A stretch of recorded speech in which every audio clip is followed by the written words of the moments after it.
What's your thoughts? Like, would you say men are more prone to want to increase the challenge through terrain or features, like Kelly said, or and compared to women, or do you think it's the same? Do you think it's different? Like, are women more likely in your experience to want to challenge themselves through skills, or are they more just like, no, I want to be challenged through maneuvers or terrain, like Lindsay mentioned? Like, what's your experience with that? Is there a difference? Yeah. I worked a weekend in Kentucky, and I had worked a women's day and I worked a men's day. Oh, cool. And the men just want to send it. Like, they're ready. They're like, I'm going to hit that. And the women are like, and they could like have no skill at all. They're like, but they still want to hit that. And the women are like, they have all the skill and you have to like talk them into it. So that's kind of what this one experience showed me. But I feel like I'm often talking men down and bringing women up, if that makes sense. Like, hey, yeah, we can work up towards that, but we've got to go do this and this first.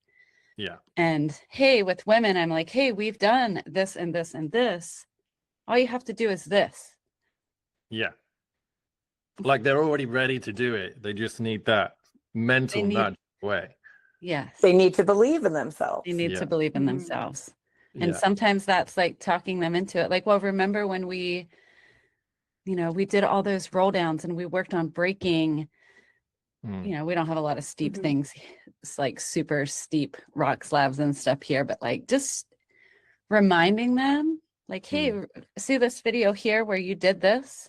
Yeah, this is the only thing that's different. Like, yeah, but you did that over here on this feature. Or so I think it's, I guess I don't really see it as a maneuvers or like terrain. Say that again? Ask me again. Well, whether they like to challenge themselves more through terrain or through skills. Are they coming to because they want to hit the big jump, or are they coming to because they want to build skills up to that, right? Do they have the women want to build skills focus up to that and then get talked into doing that? Yeah. So it's like maybe somebody saying they want to do doubles.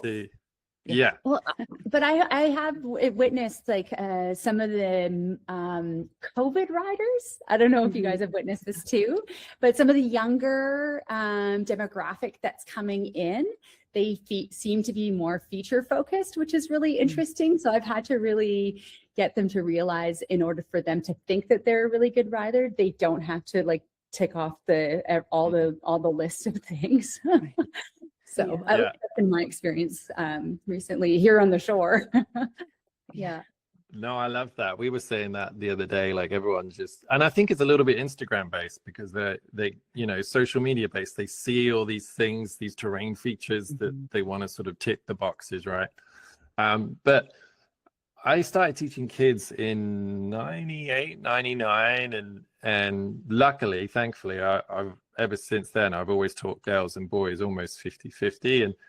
And our program in Whistler, we have a kids program from 6 to 17, and it's co-ed. And I to Shanna's point there, you're like, I would 100% agree. I genuinely, and there's always generalizations because every human is unique. I've definitely come across a lot of women that are like, oh, I just want to hit that drop. And I'm like, whoa. But generally speaking, I would say like girls, young women definitely are a little more open to what's the finer skills. What are the nuances I can learn so I can be smoother and safer before, hey, I'm going to just try and ride that scary rock roll or that jump or whatever. But I guess something I'd like to put to you all as a panel is, I would say that is a lot more evident between sort of men and women, and what's the differences, what's the similarities, up until the advanced level of riding. And when you get to that advanced, maybe even expert level of riding, that is where I would say it becomes less about the gender, sort of man versus women, and more about the individual human